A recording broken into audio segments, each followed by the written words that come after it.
Hey, welcome back to Dad's Bedtime Stories. Tonight we're on to episode 97, Dinosaur Destruction.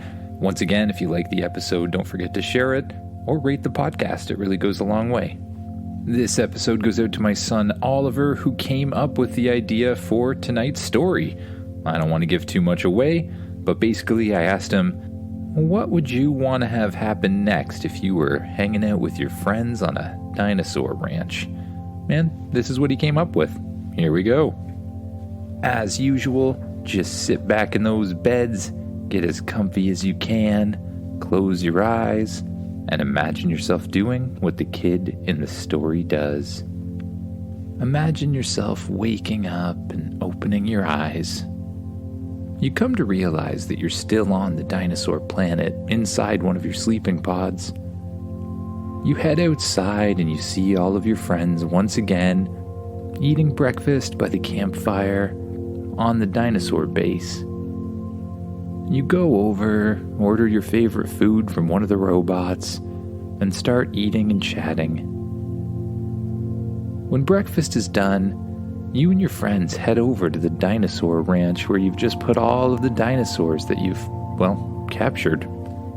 Spaceship, are you able to print up some dinosaur saddles or something like that for us? You ask. Already done, replies Spaceship. They are set up and waiting for you in the barn. You and your friends walk over to the barn and open up the big barn doors. Inside are a whole bunch of saddles, all sitting on the ledge.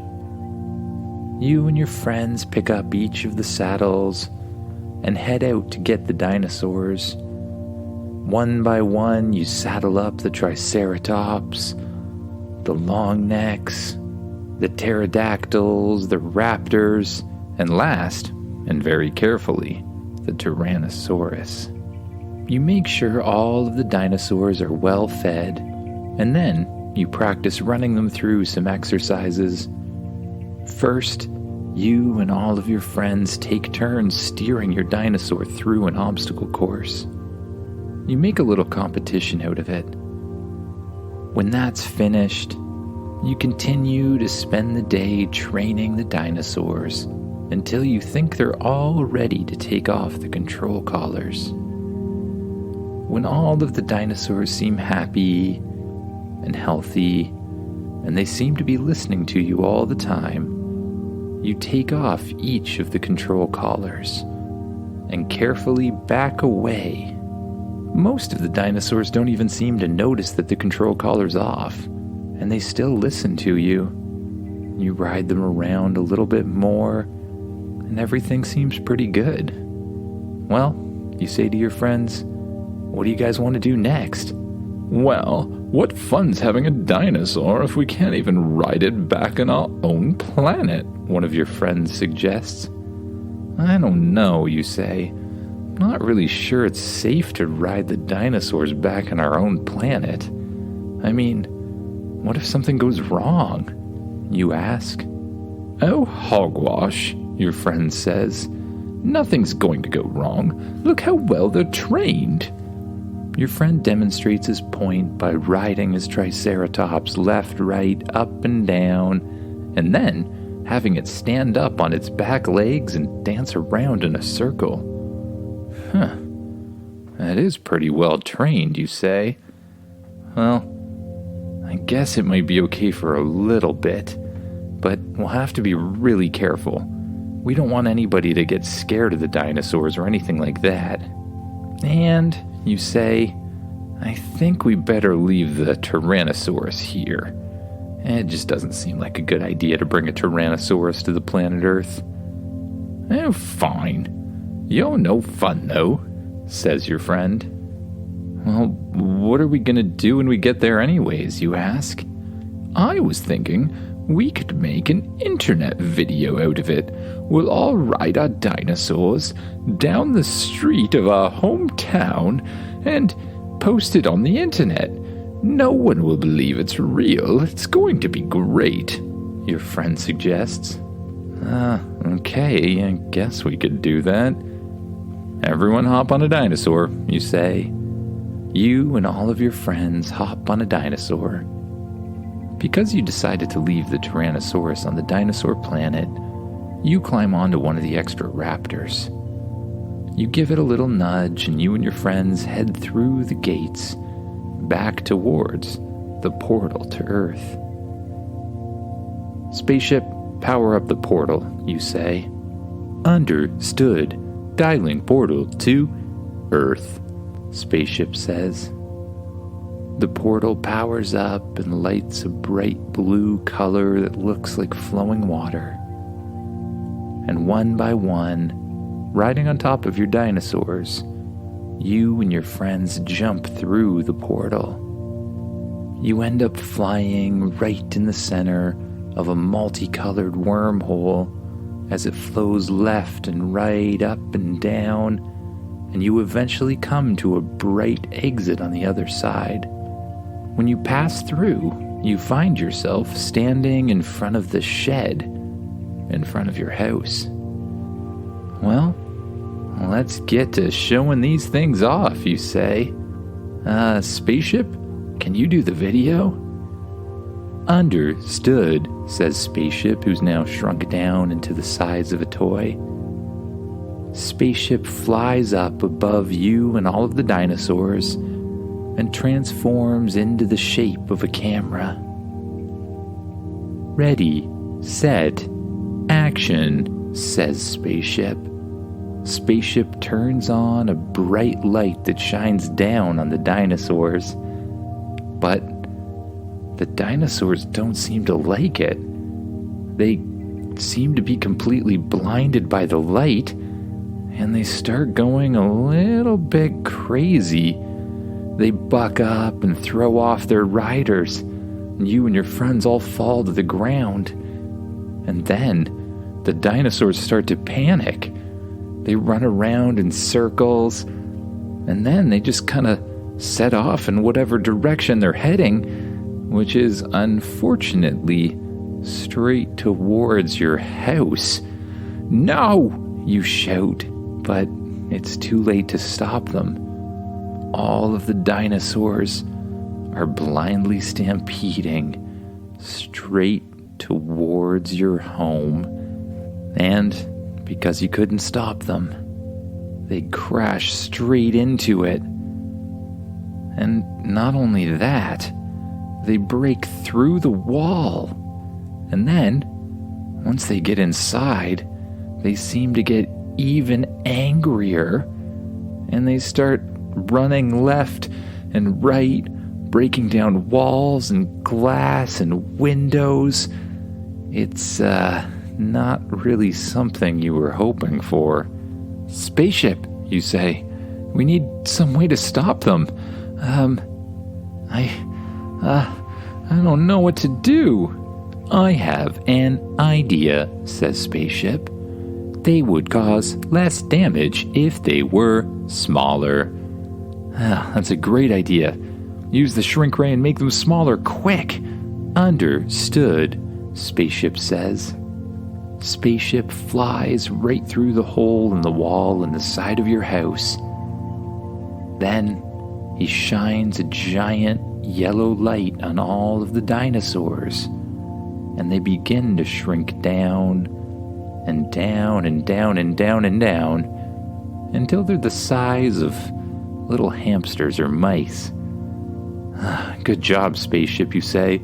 Now we just need to catch them. Everyone, go to the kitchen and grab a glass or a container or something. You and your friends all go into your kitchen, which is frankly not looking so good. There's broken glasses everywhere, but you and your friends are able to find enough containers to capture the miniature dinosaurs. Then you search the house for the little creatures who are still kind of freaking out, but instead of breaking down the house, they're just bumping into chair legs and things like that. You slowly sneak up on one of the Triceratops, holding a container in your left hand and a lid in the other. And then you jump and you shove the little dinosaur inside the container. Your friends do the same thing, And before long, you've cleaned up all of the dinosaurs. And luckily, it seems like no one was home at the time. You look at the clock on the wall, and you realize you only have about a half hour before your parents get home. Spaceship, what are we gonna do? My parents are not gonna like this. Can you, maybe help me rebuild it? Understood. We will rebuild, Spaceship says. Spaceship grows to its normal size and then opens up the back hatch. Out of the back hatch fly a fleet of little robots. The robots begin to set up 3D printers in your yard, and the 3D printers begin to print windows and doors, glasses and cups, and all sorts of things that are broken. And then, one by one, they begin to bring the glasses and cups and broken things into the house. You and your friends run in as well. You grab a broom and you start to sweep up everything that's broken while the robots rebuild around you. You all work as fast as you can, and the house comes together a lot quicker than you could have imagined. In fact, you start to think that maybe you should start a house building business. That could be good money. Anyways, before long, the robots have finished up almost all of the house, and you and your friends have finished cleaning up all of the broken things and throwing them in the trash. But just as you're finishing, you hear the sound of a car pulling up. Oh no, that's my parents. I'm gonna go distract them. You guys finish cleaning up, get rid of the 3D printers, and then meet me back in the shed. We'll head back to the dinosaur planet right away. Your friends immediately run off, frantically scrambling left and right, throwing out the last pieces of trash, and then jumping out the windows to your house, heading back to where the spaceship is on the front lawn. You run out your front door, right to where your parents are, and as they get out of the car, they say, "Oh, I didn't know you were here. How are you?" they ask. I'm good. I just wanted to show you something. It's right over this way," you say, pointing in the opposite direction from the house. "Well, this is highly unusual," your parents say. "But let's go see what the kid wants. We haven't seen them this excited in a while." Your parents follow you away from the house. You whisper on the intercom, "Hey, guys, I need some sort of distraction for my parents to look at. Can you come up with something?" Understood. Distraction inbound. Your parents follow you where you're going, and you just point up into the sky in the distance. "Look, I've never seen anything like this," you say. "Like what?" they say. "I don't see anything at all. What is it you're looking at?" Your parents stare out into the distance, trying their best to listen to what you have to say, but they seem to be becoming kinda skeptical about the whole thing. And just as they seem like they're about to give up, a circular spaceship appears in the distance. It looks just like a UFO looks in the movies. Big, round, with a little glass top, and a little green alien inside. "Well, I never," your parents say. And then, out of the spaceship shoot fireworks in all directions, lighting up the sky with bright blues and purples, greens, yellows, and reds. What is going on? It's the giant fireworks display for April. It's the April fireworks display. It's a new thing they're doing, and that is a UFO that the government made to put on the display, I guess. You try your best to explain. You peek behind you, and while your parents are watching the strange UFO dance in the sky and all of the fireworks, the robots and your friends are cleaning up the 3D printer, putting them back in the spaceship, and all of them climb back on board. Anyways, I have to go. You guys just keep looking at the fireworks, and I have something to do, okay? Just look right there, you say. You back away from your parents.